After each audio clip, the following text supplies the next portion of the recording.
O Livro dos Espíritos, Allan Kardec, editora Idem, página 111. Livro 2, capítulo 4, Transmigração Progressiva. Questão 189.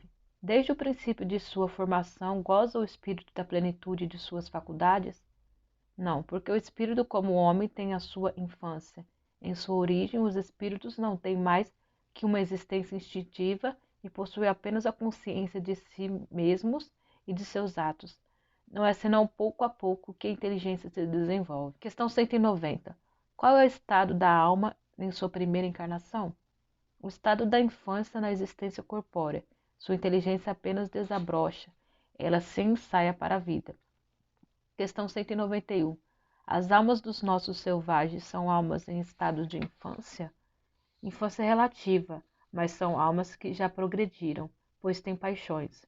As paixões são, pois, um sinal de desenvolvimento? De desenvolvimento, sim, mas não de perfeição. As paixões são um sinal de atividade e da consciência do eu, enquanto que na alma primitiva, a inteligência e a vida estão em estado de germe. A vida do espírito, no seu conjunto, percorre as mesmas fases que vemos na vida corporal. Passa gradualmente do estado de embrião ao da infância, para alcançar por uma sucessão de períodos a idade adulta, que é a da perfeição, com a diferença de que não conhece o declínio e a decrepitude como na vida corporal, que essa vida que teve começo não terá fim, que é preciso um tempo imenso, do nosso ponto de vista, para passar da infância espírita a um desenvolvimento completo, e seu progresso se realiza não sobre uma só esfera, mas passando por mundos diferentes. A vida do espírito se compõe assim de uma série de existências corporais, sendo cada uma para ele uma oportunidade de progresso.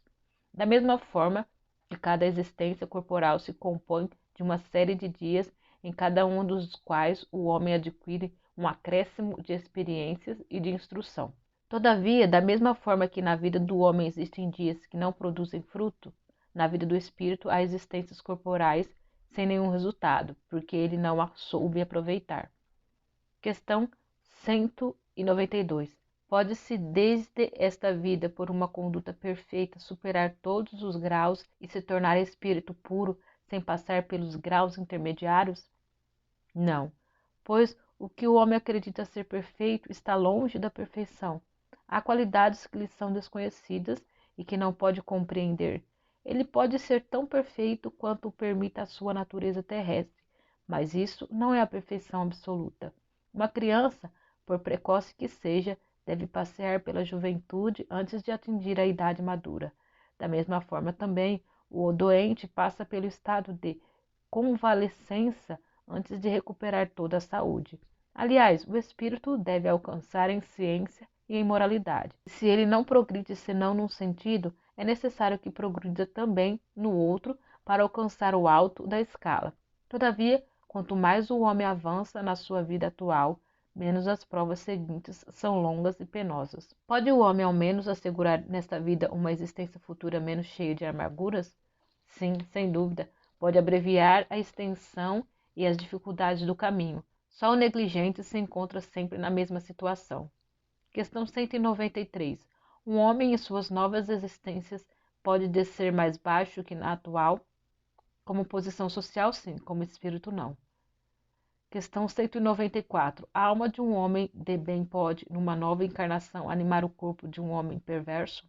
Não, visto que ela não pode degenerar. A alma de um homem perverso pode vir a ser a de um homem de bem? Sim, se arrependeu. E isso então é uma recompensa. A marcha dos espíritos é progressiva, jamais retrógrada. Eles se elevam gradualmente na hierarquia e não descem da categoria que já alcançaram. Nas suas diferentes existências corporais, podem descer como homens, mas não como espíritos. Assim, a alma de um potentado da terra pode, mais tarde, animar o mais modesto artesão e vice-versa, porque as posições entre os homens frequentemente estão na razão inversa da elevação dos sentimentos morais. Herodes era rei, Jesus era carpinteiro. Questão 195.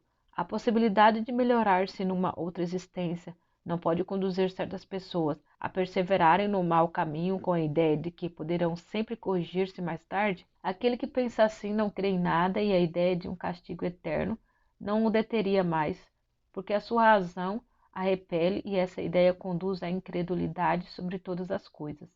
Se houvesse empregado apenas meios racionais para conduzir os homens, não haveria tantos céticos. Um espírito imperfeito pode, com efeito, pensar durante sua existência corporal, como dizes, mas uma vez desligado da matéria, ele pensará de outra forma, pois perceberá que fez cálculo errado e então que traz um sentimento contrário em uma nova existência. É assim que se realiza o progresso e é por essa razão que na Terra existem homens uns mais adiantados do que outros. Alguns já têm experiências que os outros não conhecem ainda, mas que adquirirão pouco a pouco. Depende de cada um apressar seu progresso ou atrasar-se indefinitivamente. O homem que ocupa uma posição má deseja trocá-la o mais depressa possível. Aquele que está convencido de que as tribulações desta vida são consequências de suas imperfeições, procurará garantir uma nova existência menos penosa. Essa ideia o desviará mais depressa do caminho do mal que a ideia do fogo eterno, no qual não acredita. Questão 196. Os espíritos não podendo melhorar-se, senão suportando as tribulações da vida corporal, seguir-se-ia que a vida material seria uma espécie de cadinho ou depurador, pelo qual devem passar os seres do mundo espírita para atingirem a perfeição? Sim, é bem isso. Eles se melhoram nessas provas, evitando o mal e praticando o bem. Porém, é só depois de várias encarnações ou depurações sucessivas, num tempo mais ou menos longo e segundo seus esforços, que eles atingem o objetivo para o qual tendem. É o corpo que influi sobre o espírito para melhorá-lo ou o espírito que influi sobre o corpo? Teu espírito é tudo, teu corpo é uma veste que apodrece, eis tudo. No suco da videira encontramos uma comparação material dos diferentes graus de depuração da alma. Ele contém o licor chamado espírito ou álcool, mas enfraquecido por uma multidão de matérias estranhas que lhe alteram a essência. Depois de várias destilações, em cada uma da qual se depura de algumas impurezas, ele alcança a pureza absoluta. O alambique é o corpo no qual ele deve entrar para se purificar. As matérias estranhas são como o perispírito que se depura ele mesmo, à medida que o espírito se aproxima da perfeição.